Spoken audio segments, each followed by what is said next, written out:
હાથી ગામમાં આવે એટલે દરેકની ડેલીઓ દરેક ખડકીઓ ખુલ્લી હોય અને આપણી માતાઓ નાના નાના છોકરાને લઈને ઊભી હોય કે જો ગણપતિ બાપા આવ્યા, પગે લાગો બેટા. એ બધા છોકરા ભાવથી પગે લાગતા હોય. કોઈ વળી ફળ આપે, કોઈ વળી લાડુ આપે.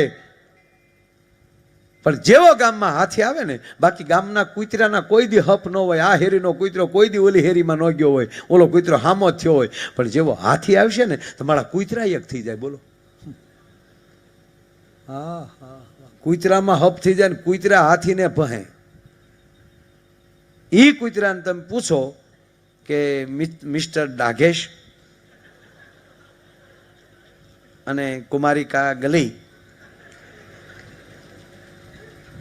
તમે આ હેરીના ઓલી હેરીમાં ન જાઓ, આ વાડીનો કૂતરો ઓલી વાડીમાં ન જાય.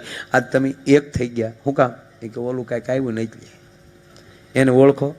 અમારે નાચે નેડો નહીં. તો હું કામ ભોહો છો કે જે ગામ અમને દંડા મારે અને આ આજ જ આવ્યું એને પગે લાગે, એ અમારથી જોવાતું નથી ને, એટલે ભહી છે ભલા માણા. એટલે એ એટલે ભણતા હોય કે આ